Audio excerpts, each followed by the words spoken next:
सतगुर दीन दयाला कृपाला रखपाला।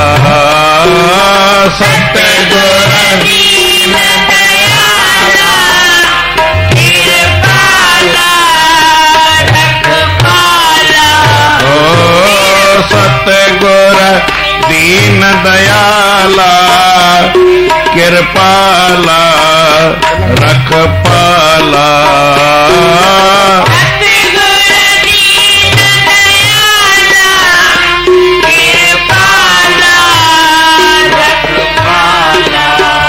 मेरा दुख हरि दे देवा। मेरा जो दरवाजे पे खड़े हैं तो खड़े नहीं, अंदर आके बैठे या फिर अपनी जगह इधर उधर कहीं देख ले चले जाए। खड़े रहने से सत्संग समझ में नहीं आएगा। जिस दरवाजे पर है तो बैठ जाओ या फिर साइड में, दरवाजे के सामने कोई खड़ा नहीं रहे। एकड़ो वो सेवादारी होते हैं बस। मैं पापी तुम पातक हरता। हो गया संत महात्मा पहले आगे आ जाओ। भाई लोग आगे आ जाए। माताएं मुझे पीछे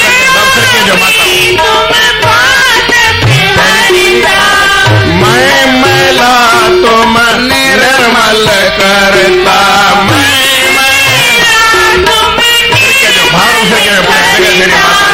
मैं मैला तुम निर्मल करता।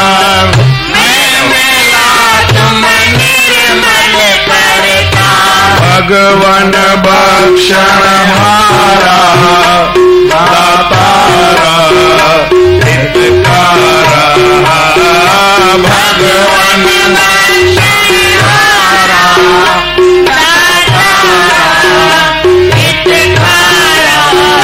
मन शांत भरी जे देवा। मन शांत भरी जे देवा।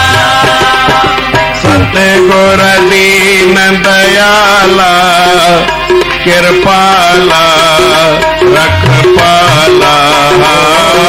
सतगुर दीन दयाला कृपाला रखपाला। मेरा दुख हरि दे देवा। मेरा दुख हरि दे देवा।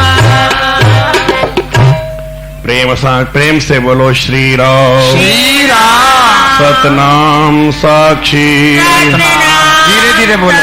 सतनाम साक्षी। सतनाम साक्षी। सतनाम साक्षी। सतनाम साक्षी।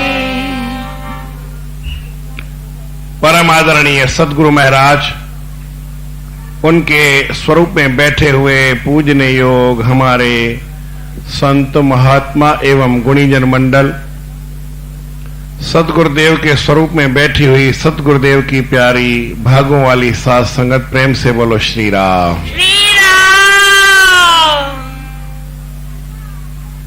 गुरुदेव से प्रार्थना करके जब कोई आगे बढ़ता है, कहते हैं कि गुरु की आज्ञा से आए, गुरु की आज्ञा से जाए, उसको यमराज भी कुछ नहीं कर सकता है।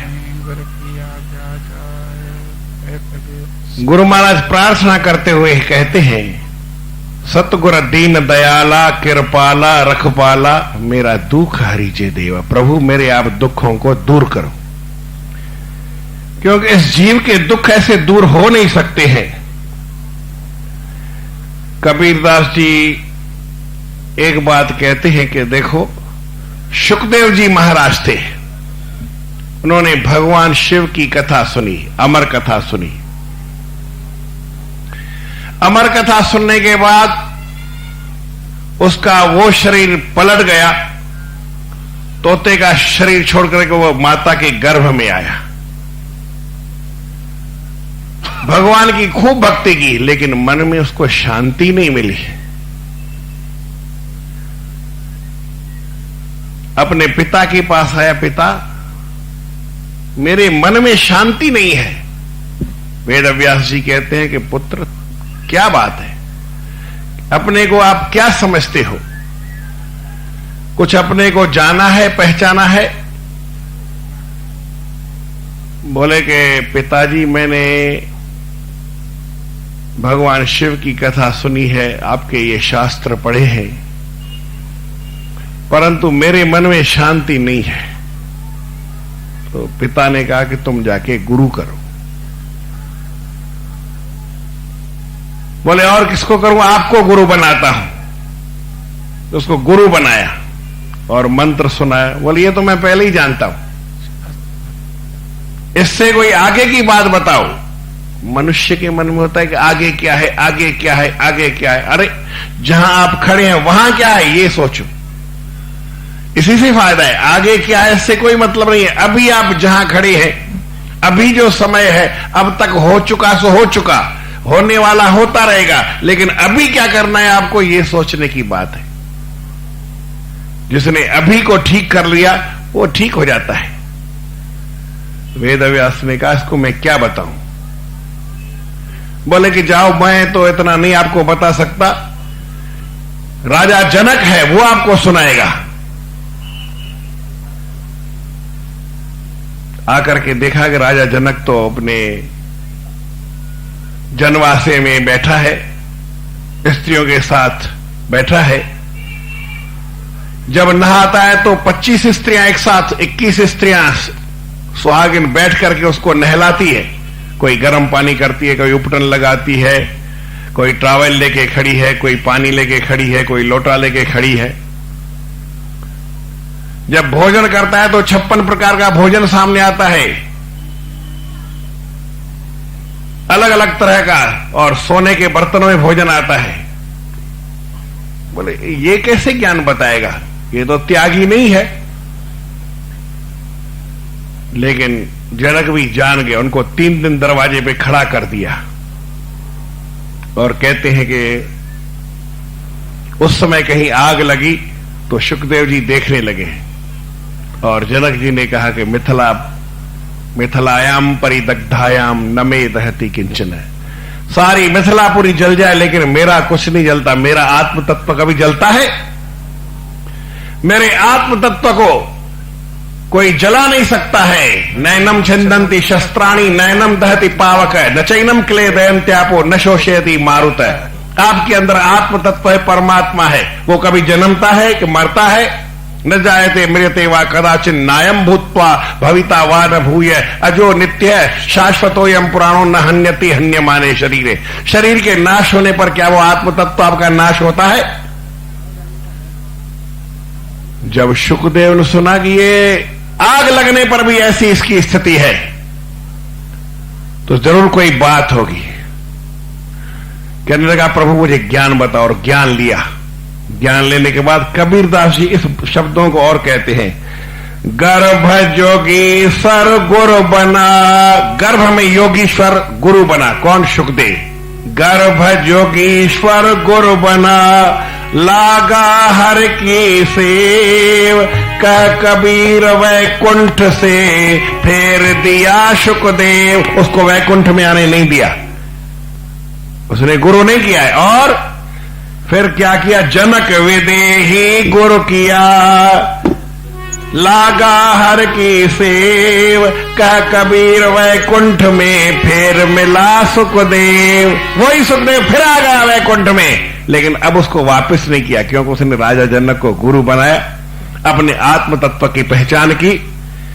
जीवन में यह सबसे बड़ी बात है। जैसा आपको स्वामी जी ने बताया, जगत गुरु शंकराचार्य जी अपनी वाणी में लिखते हैं चरपट पंजरी के अंदर, को हम कस्तम कुत आयात कामे जननी को में तात इति परिभावय सर्वमसारम तत्वम चिंतय बारंबारम। भज गोविंदम भज गोविंदम गोविंदम भज मूढ़मते संप्राप्ते सन्निहिते मरणे नहीं नहीं रक्षति दुष्टेन करणे। जगत गुरु शंकराचार्य जी हर एक आदमी को सोचना है, इस बात की पहचान करनी है कि आप संसार में आए हैं तो क्यों आए हैं, अभी आप कर रहे हैं तो क्या कर रहे हैं, और क्या वो आप सही कर रहे हैं कि गलत कर रहे हैं। अभी आप जो कर रहे हैं, अभी मान लो आप सत्संग कर रहे हैं, सही कर रहे हैं गलत कर रहे हैं, इतनी तो पहचान होनी चाहिए। और सत्संग में क्या सुन रहे हैं क्या नहीं सुन रहे हैं, काम की बात सुन रहे हैं कि काम की बात नहीं, सब हो हल्ला करते हैं और हम भी हो हल्ला में शामिल हो जाते हैं, इसको सत्संग नहीं कहते। लेकिन सत्संग सुनने के बाद समझें और समझने के बाद विचार करके और फिर करने की बात आए कि सही है या गलत है, उसके बाद करें। गुरु की शरण में आने से जीव का इसी तरह से उद्धार होता है। आदमी गुरु की भक्ति बिना यदि चले तो कबीरदास जी एक बात कहते हैं, कबीर सतगुरु शरण की जो कोई छाड़े ओट। जो गुरु की शरण की ओट, आसरा, आधार, सहारा छोड़ देता है, उसको क्या होता है, वो कैसे फंसता है? कहते घन आहरण बिच लोह जो घनी सहेसर चोट। लोहा जब लोहार पीटता है तो एक नीचे लोहे की कुछ ऐसी रखी हुई होती है, चाकी जैसी होती है या ऊंचा थोड़ा मोटा लोहा होता है, ऐसे 10 किलो का 20 किलो का, उसको आहरण बोलते हैं।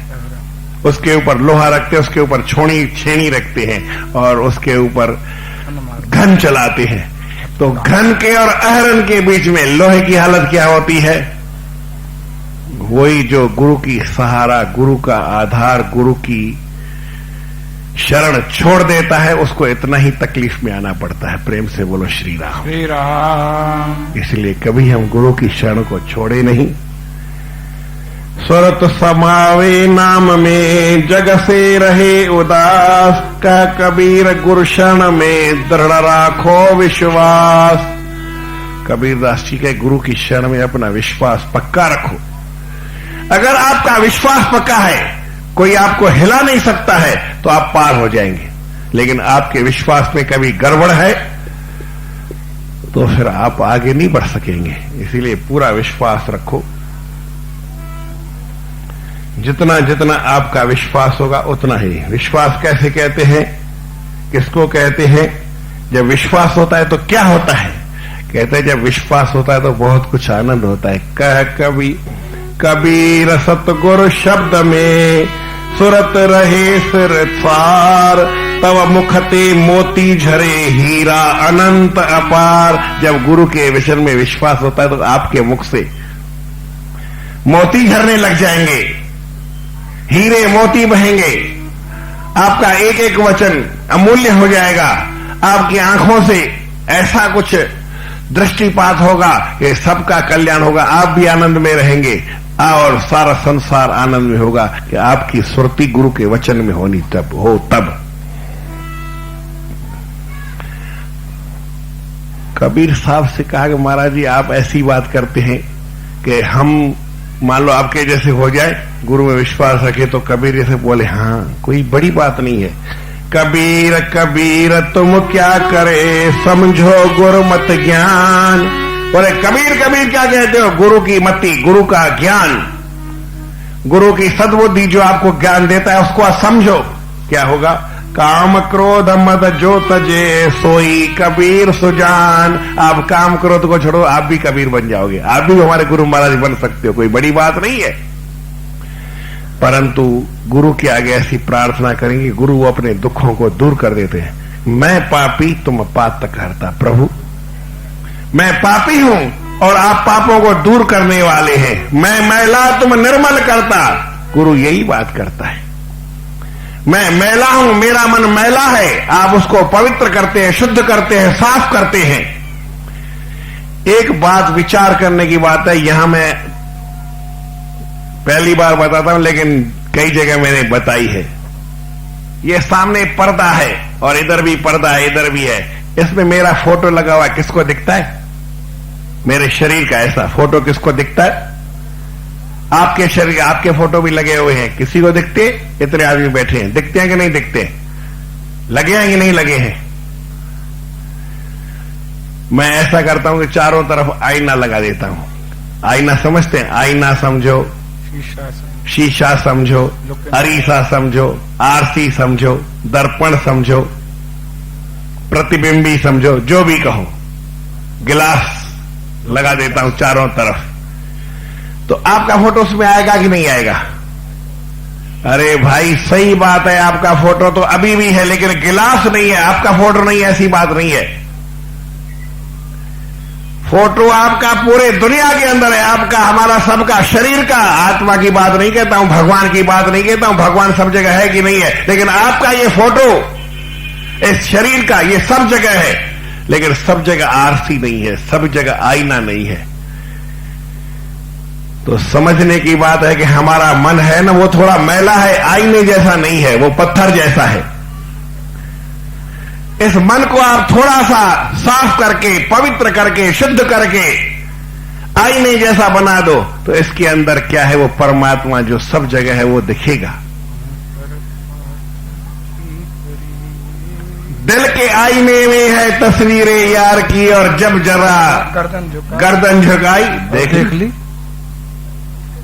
अपने मन को इतना पवित्र बनाना पड़ेगा, मन में जो विकार हैं उनको जब कोई छोड़ दे, मन के विकारों को, गुरुबाद यही तो बात करते हैं कि अपने मन को निकालते हैं, भगवान को अंदर डालते नहीं है। अगर भगवान कहीं से आएगा तो जाना पड़ेगा उसको। आप यहां दरवाजे से अंदर आए तो आपको बाहर जाना पड़ेगा, पर जो यहां का है, जो यहां बैठा है, उसको कहीं जाने की जरूरत नहीं है, क्योंकि यहीं बैठा है, उसका घर ही यही है, उसको थोड़ी जाना पड़ेगा।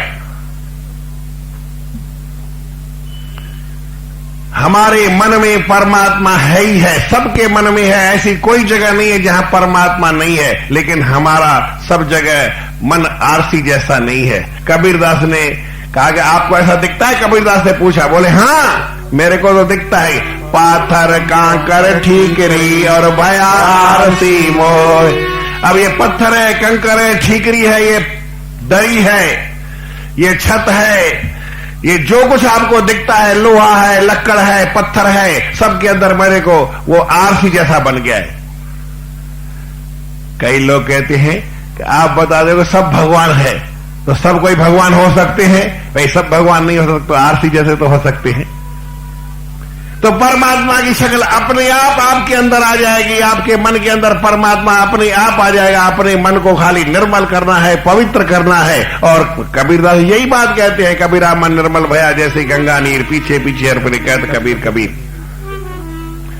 तो प्रभु मैं कैसा हूं और आप कैसे हैं? मैं पापी तुम पातक हरता, और मैं मैला तुम उजल करता। भगवान बख्शनहारा दातारा हितकारा, मन शांत भरी दे देवा। प्रभु मेरे मन में आप शांति प्रदान करो। याद रखो हमारा मन मैला है, अपने मन को साफ करो, मन के अंदर रोशनी करो, तो आपके मन के अंदर शांति है, शुभ गुण है, संतोष है, धैर्य है, जितने भी शुभ गुण है आपके मन के अंदर है। कि ये बाहर से आएंगे, कहीं बाहर से लाना पड़ेगा उनको, बाहर से कहीं लाने की कोई जरूरत नहीं पड़ती है। और बाहर से कोई चीज आने वाली होगी तो वो आपको उतना लाभ नहीं देगी। आपके वस्त्र के अंदर, प्रेम से बोलो श्री राम। सबको वस्त्र पहने हैं, और सबके वस्त्र जब पहले धागे से बने थे या जिस रियान से बने थे तो एक ही कलर का था, वो कोरे के कोरे थे, कोई उसके ऊपर कलर नहीं था, नहीं पीला था, नहीं नीला था, नहीं हरा था, कोई भी कलर नहीं था। कलर इस कपड़े में, हर एक कपड़े में बाद में आया है। वो पहले जा सकता है कि नहीं जा सकता है? कई तरीके हैं। एक बार मैंने जब ये लाल कपड़े करवाए तो उसने ज्यादा लाल कर दिए। मैंने कहा ये क्या कर दिया, ये मैं कैसे पहनूंगा, इतना लाल कर दिया है। बोले कोई बात नहीं, मैं ये उतार देता हूं। मैंने कहा रंग लग गया, आप कैसे उतरेगा? बोले नहीं मैं रंग काट डालूंगा। रंग काट होता है, वो डालूंगा पानी में और कपड़ा डालूंगा तो रंग कट जाएगा, रंग सारा ये वापस मैं साफ सफेद कर दूंगा। तो कपड़े के अंदर जितना भी कलर आया है, पीला है, नीला है, लाल है, हरा है, हजारों रंग हैं, लेकिन वो सारे रंगों में से जितने भी आए हैं वो सब नकली, बाहर से आए और जा सकते हैं। लेकिन इसमें जो सफेद रंग है वो कहां से आता है? बाजार में मिलता होगा कपड़े को सफेद करने का रंग, मिलता है? कपड़े को सफेद करने का रंग कहीं मिलता है जी? नहीं मिलता है। तो सफेद कपड़े नहीं है, कई लोगों को पहने, हमारे स्वामी जी को पहने, दूसरों को भी पहने हैं। तो ये कैसे सफेद हुए? अरे ये तो यही का कपड़े का ही सफेद रंग है, असली रंग है, स्वभाव है। जब ये बना तब ये सफेद रंग का, तो आपका मन जो है हमेशा सफेद ही सफेद है। आपने मन को मैला किया है, धब्बा लगाया है, दाग लगाया है, काला किया है, लाल किया है। भगवान से प्रार्थना करके भगवान को कहते हैं कि प्रभु रंग दे चुनरिया, रंग दे। मैं कहता हूं मेरे सारे रंग मिटा दो, कोई रंग नहीं चाहिए। लाल ना रंगाऊं, हरी ना रंगाऊं, अपने ही रंग में रंग दे चुनरिया। बोले कोई रंग नहीं चाहिए, जो आप अपना असली रंग है उस रंग में आ जाओ। ये ज्ञान की बातें हैं। भक्ति में तो आप लाल रंग लगाते रहना, भगवान कृष्ण का काला रंग लगाते रहना, जो भी रंग लगाओ आप लगाओ, लेकिन वो रंग सब नकली आएगा। क्यों? थोड़ा सा विचार करने की बात है। ये मेले में कहने जैसी बात नहीं है। संतों ने मना किया इसलिए मैं ज्यादा नहीं कहूंगा, पर एक बात है, हमारे बड़ौदा आश्रम में 8 मंदिर थे, अभी 9 है। 9 मूर्तियां रखी हुई है। एक भगवान शिव की है, भगवान शिव को जटाएं हैं, चंद्र है, चंद्रमा मस्तक में है और मृगशाल पहनी हुई है, जैसा उनका स्वरूप है ऐसे बैठे हुए हैं। भगवान विष्णु है, उनके बाद तो उनको लक्ष्मी नारायण, तो लक्ष्मी जी साथ में है, उनको अलग अलग कपड़े पहने हैं और फिर शंख चक्र गदा पद्म दिव्याभूषण भूषितम, दिव्याभूषणों से आभूषित है, लेकिन उनको शंख चक्र गदा पद्म, इतना समझने की बात है। उसके बाद फिर हमारे गुरु महाराज की 3 मूर्तियां हैं, स्वामी शरण महाराज की, सतगुरु स्वामी टेवराम महाराज की और स्वामी धर्म प्रकाश जी की। उसके बाद भगवान कृष्ण की है। भगवान कृष्ण के हाथ में बांसुरी है, थोड़ा सा उनका शरीर जैसा टेढ़ा मेढ़ा होता है वैसा, मोर मुकुट पहने हुए हैं और उसके आगे देवी माता, फिर उसके 8 भुजाएं हैं। दूसरों को 4 हैं तो देवी माता को 8 हैं। 4 भगवान शिव की और 4 खुद की, या 2 खुद की, 2 गणेश की, 2 कार्तिकेय की और 2 भगवान शिव की। 8 कैसे भी गिन लो, 8 भुजाएं हैं, अष्टभुजी माता है। और 8 में अलग अलग, फिर राम जी का दरबार है, फिर हनुमान जी है। आप ये बताओ सब में पत्थर एक है कि अलग अलग है? वही मकबरा मार्बल का बना हुआ है। फिर आपको ये बात ऐसे समझ में नहीं आया तो मैंने जब मूर्ति खरीदने गया तो मूर्ति वाले के पास गया, तो उसके पास पहले एक विष्णु भगवान की मूर्ति थी, तो उसने मेरे को दिखाई। मैंने कहा ये विष्णु भगवान की मूर्ति तो अच्छी है, लेकिन इसके साथ जो लक्ष्मी जी है वो अच्छी नहीं है, वो शक्ल मेरे को पसंद नहीं है। तो एक भगवान कृष्ण के पास कोई खड़ी थी, कौन खड़ी थी?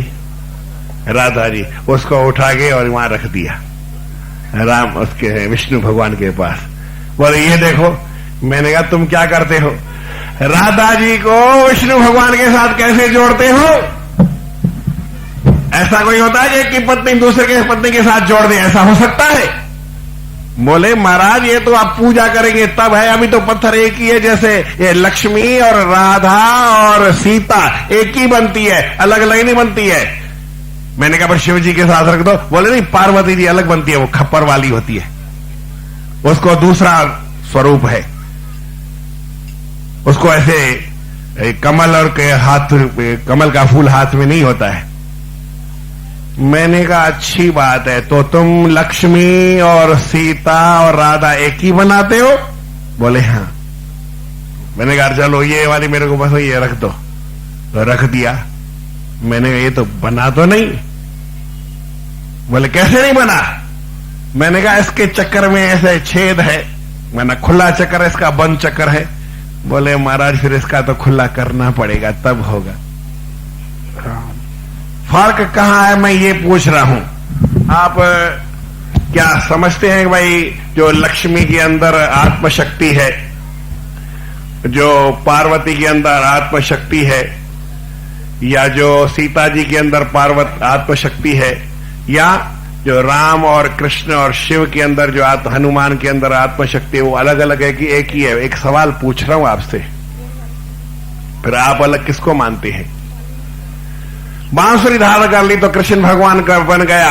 और जैसे तुलसीदास जी आए मथुरा में तो बोले भाई आप धनुष को हाथ में धारण करो, तो तुलसी मस्तक तब नवे जब धनुष बांध ले हाथ, मैं तब करूंगा। तो जब आत्मा एक है तो धनुष को उसको प्रणाम करना है। धनुष लेने से आप राम बन जाएंगे क्या? विचार करने की बात है। इन आयुधों से, इन अस्त्रों से, इन शस्त्रों से कोई आदमी नहीं बनता। ये बाहर का स्वरूप है। हमारे अंदर जो आत्मशक्ति है वो एक ही है सबके अंदर। जो भगवान राम के अंदर वो आपके अंदर है। पर यही बात गुरु जब बताते हैं, जब शिष्य इसके ऊपर अपना विचार करता है, इसको समझता है, इसको ज्ञान को धारण करता है, तब इसके सारे दुख दूर हो जाते हैं। उसके मन में शांति जो अंदर छिपी हुई है, मन साफ हो जाता है। मन साफ पहले ही था, लेकिन ये जितने दुर्गुण हट जाते हैं और मन पवित्र हो जाता है। यही बात मैं आपको बता रहा हूं कि अपने मन को शुद्ध करो। कोई रंग लगाने की जरूरत नहीं है। वैसे तो आप अभी कृष्ण लीला के रंग में रंगना ही है, मैं भी आपके साथ बैठूंगा, लेकिन अपने मन को आत्म तत्व जो अपना असली रंग है, जो शुद्ध है, पवित्र है, जो किसी तरह का उसमें कोई दाग नहीं है, कोई उसमें कलर नहीं है। पानी का रंग कौन सा होता है? तो आप अपने मन के ऊपर क्यों काला, पीला, नीला रंग चढ़ाते हैं? क्यों धब्बा बनाना, मन को धब्बे लगाते हैं? क्यों कहते हैं कि प्रभु मेरे को इस रंग में नहीं तो इस रंग में रख दो, अपने नहीं तो उसके हजारों रंग में रख दो। किसी रंग में रखने की जरूरत नहीं है। सारे रंग निकाल के फेंक दो, सब रंगों से निवृत्त हो जाओ और अपने आप को शुद्ध, पवित्र और कर दो। फिर गुरु से प्रार्थना करो, मैं लोहा तुम सतगुर बेड़ा, मैं हूँ बालक तुम पित माता, मैं हूँ बालक तुम पित माता, मैं हूँ मूर्ख तुम हो ज्ञाता, मैं हूँ मूर्ख तुम हो ज्ञाता, मैं हूँ मूर्ख तुम हो ज्ञाता,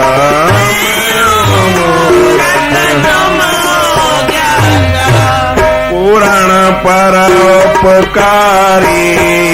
भयहारी दुखटारी, पूरण परोपकारी भयहारी दुखटारी, पूरण परोपकारी भयहारी दुखटारी,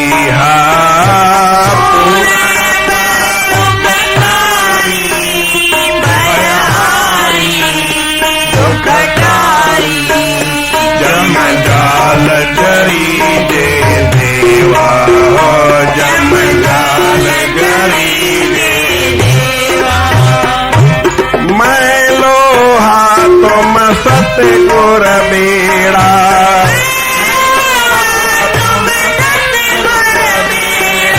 मुझको एक आसरा तेरा, मुझको मुझको एक आसरा तेरा,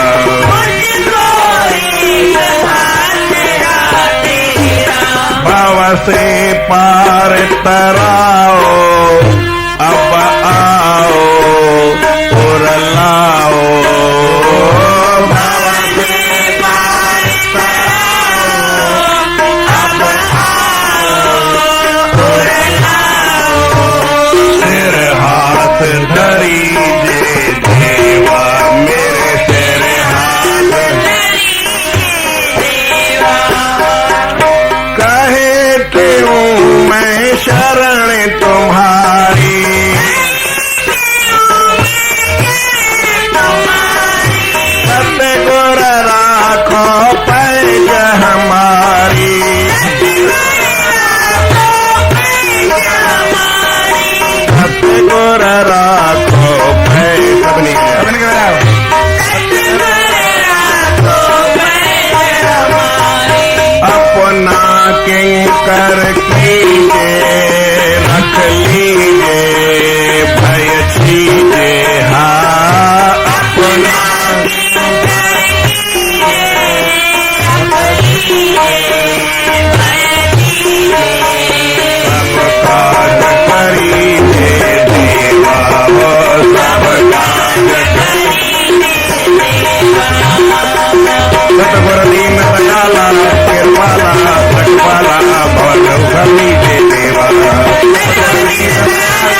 मेरा दुख हरि दे देवा,